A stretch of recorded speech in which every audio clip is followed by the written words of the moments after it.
자, 투자의 승패를 결정짓는 최후의 한 방을 노려보겠습니다. 김석환의 매치 포인트, 오늘도 미래에셋증권 디지털 리서치팀 김석환 선임연구위원 나오셨습니다. 어서 오세요. 안녕하십니까? 네, 안녕하세요. 네. 자, 먼저 이거부터 한번 짚어볼게요. 영국발 불안 요인, 이제 네. 좀 사라졌다고 봐도 될까요?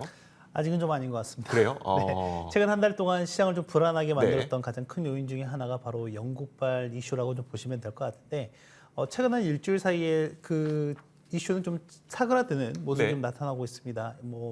그 재정 정책과 관련한 부분들, 특히 감세 정책과 관련해서 지난 9월 21일 정도에 발표했었고, 그 이후에 금융시장에 크게 좀 변동성이 나타나는 모습들이 있었거든요. 그게 가장 대표적인 게 영국의 파운드화 가치가 급락했었고, 그리고 영국의 국채 가격이 급락하는 사태들이 좀 있었고요. 이런 영향이 연쇄적으로 영국의 연기금들이 투자한 파생상품, 네. 이게 또 영향을 좀 미치면서 시장에 급변동성을 좀 만들어내는 모습들이 좀 나타났었고요. 그에 반대급부적으로 이런 시장의 변동성이 좀 나타나다 보니까 상대적으로 달러 가치가 좀 더 올라가는 이런 모습들이 이제 나타나면서 최근 한 달 동안 시장 변동성이 좀 커지는 모습들이 좀 나타났었는데, 최근 일주일 사이에 그런 부분들이 좀 누그러지고 있다라고 말씀 좀 드렸어요. 잘 아시는 것처럼 이미 그 정책을 발표했던 재무장관은 사임이 됐고요. 네. 그리고 그 자리에 새롭게 취임한 재무장관이 이제 엊그저께 기자회견을 통해서 대부분의 정책들을 되돌리는 현상들이 나타났었고, 또 하나는 이제 어제 같은 경우에 리즈 트러스 영국 총리가 그와 관련한 사과문을 또 발표하기도 본인이 했었거든요. 인정했죠. 네, 그랬었죠. 이제 그런데 이제 문제는 이겁니다. 뭐냐면 이제 두 가지 정도 좀 봐야 될 것 같아요. 일단 시장의 좀 변동성이 확대가 된 부분에 있어서, 그러면 지난 9월 20일 전으로 시장 상황이 좀 돌아갔느냐라고 했을 때 아직은 아니다라고 좀 보시면 될 것 같고요. 그런 측면에서 본다라고 하면 여러분들께서 영국의 국채금리의 움직임을 좀 봐야 될 것 같은데, 어제 그 영국의 30년물 국채 입찰이 있었거든요. 네네. 근데 지난달에 2.3%였어요. 네. 근데 어제는 4.4%에 낙찰이 됐습니다. 혹시 그럼 인기가 별로 없었다는 얘기인가요? 인기가 없었다는 것보다는 일단은 이 금리 수준이 인기도 없었을 뿐더러 네네. 수요가 그만큼 없었으니까요. 근데 그만큼 금리 수준이 상당히 레벨이 높아졌다라고 하는 거죠. 이제 그런 부분들에서 본다라고 하면 조달 금리가 이제 높아지는 부분들은 전체적으로 좀 부담이 될 수밖에 없다라고 하는 거고요. 이제 이런 부분들이 정상화되기 위해서는 이게 이전 수준까지 내려와야지 어느 네네. 정도 안정화될 수 있다라고 좀 보시면 될 것 같고, 그와 관련해서 BOE, 그러니까 영란은행이 관련한 조치들을 좀 취하기는 했었어요. 그러니까 아무래도 아까 말씀드렸던 것처럼 연기금들의 연쇄적인 이런 영향들로 인해서 영란은행이 일단은 긴급하게 시장에 장기 채권 매입을 하겠다라는 본의 아니게 또 양적 완화를 했죠. 그러니까요. 일시적이긴 했지만 이제 그런 조치들이 있었고, 이제 어제 발표한 거는 최근에 글로벌 중앙은행들이 전부 다 양적 긴축을 단행하고 있는 과정에서 양적 긴축도 일시 중지를 했었거든요. 근데 이거를 일시 중지 기한을 좀 더 연장을 했습니다. 그러니까 그 기간 내에 지금 연기금들이 처한 상황, 그러니까 연기금들 같은 경우에는 기본적으로 국채 매입을 통한 장기적인 안정적인 자금 운용을 하는데, 국채 시장이 급락하는, 특히 이제 국채 가격이 급락하는 이런 사태들이 발생하니까 자기네들이 그 운용을 하고 있었던 파생상품, 연기 상품들의 가격이 급락하는 모습들, 그러면서 가격 하락이 나타나니까 추가적으로 이 가격 하락에 대한 증거금, 즉 우리가 흔히 마진콜이라고 그렇죠. 하죠. 네. 이런 상황들이 계속 악순환이 되는 여건들이 있었거든요. 그러면서 최근에 연기금들의 손실폭이 상당히 커졌는데, 이 영란은행이 어느 정도 이 시장이 직접적으로 개입을 했던 이유 중에 하나가 이 연기금들의 손실폭을 메꿔준다기보다는 자체적으로 이 부분을 좀 정리할 수 있는 시간을 주기 위한 조치였다라고 좀 보시면 될 것 같습니다.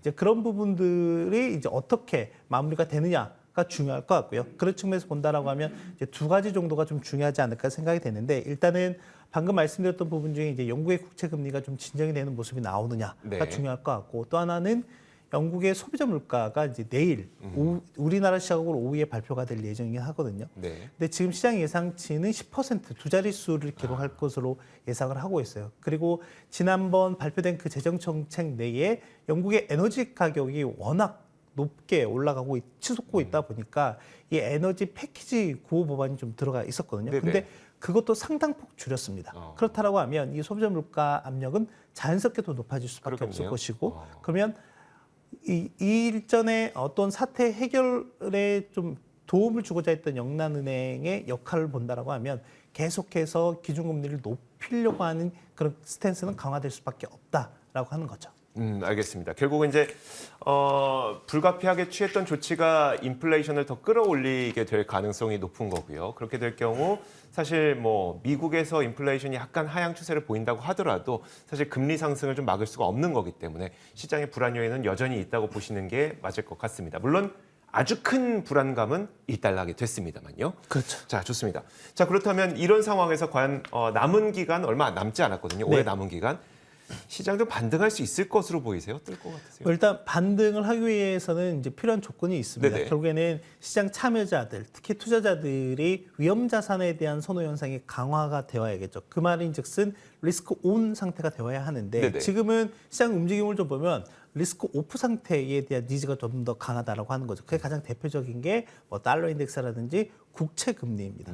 지금 미국의 시장의 국채 금리, 특히 10년물 국채 금리를 보면 어제 4% 미만을 좀 하회했다가 오늘 다시 또 4% 이상으로 또 올라오는 네네. 모습을 보였거든요. 결국에는 미국의 10년물 국채 금리가 4% 이상에서 계속해서 고공행진하는 모습을 좀 보이게 된다라고 하면 투자자들이 전체적인 시장의 움직임이 리스크 오프에 대한 기대감이 좀 더 높다라고 볼 수밖에 없겠죠. 그런 측면에서 본다라고 하면 저희가 시장에 반등이 나오기 위해서는 일단은 기본적으로 달러 인덱스라든지 또는 국채 금리가 하향 조정되는 모습들이 나타나야 된다라고 하는 게 필수적인 좀 요건이다라고 좀 보시면 될 것 같고요. 그러기 위해서는 일단은 뭐 미국의 전체적인 인플레 압력이 낮아지는 요인들이 분명히 좀 나타나야 합니다. 그런데 지난주에 발표된 9월 소비자 물가를 좀 살펴보더라도 전체적으로 떨어지는 폭이 그렇게 크지가 않았고요. 그렇죠. 특히나 주거비라든지 식료품과 관련한 이런 부분들이 지속적으로 좀 올라가고 있는 모습. 그리고 일단 주거비 관련한 부분에서도 계속해서 올라가고 있는 모습이 좀 나타나고 있다 보니까 실제 인플레 압력이 생각보다 그렇게 빨리 둔화되고 있지 않는 모습들이 좀 나타나고 있더라라고 보시면 될 것 같습니다. 네, 알겠습니다. 결국은 강달러 이것이 좀 그리고 금리 상승이 좀 완화되느냐 이게 떨어질 걸 기대하기는 어려울 것 같은데 그나마 급등세라도 멈춰준다면 시장 반등이 좀 있지 않을까라고 생각이 듭니다. 자, 기업 실적 그 시즌이 본격화되고 있는데 실적 시즌에 대한 최근 평가는 좀 어떠세요? 뭐 일단 크게 보면 워낙 기대치가 낮아져 있습니다. 제가 일정 9월 말 정도에 한번 언급을 해드렸던 게 6월 말 그러니까 실제 3분기로 들어가기 직전에 올해 3분기 이익 성장률 추정치 S&P 500 기준으로 한 10% 정도였다라고 말씀을 좀 드렸는데 그게 지금 현재 2% 초반까지 그러니까요. 내려와 있습니다. 지금 화면을 통해서 보고 계시는 것처럼 계속해서 떨어지고 있는 상황이긴 하거든요.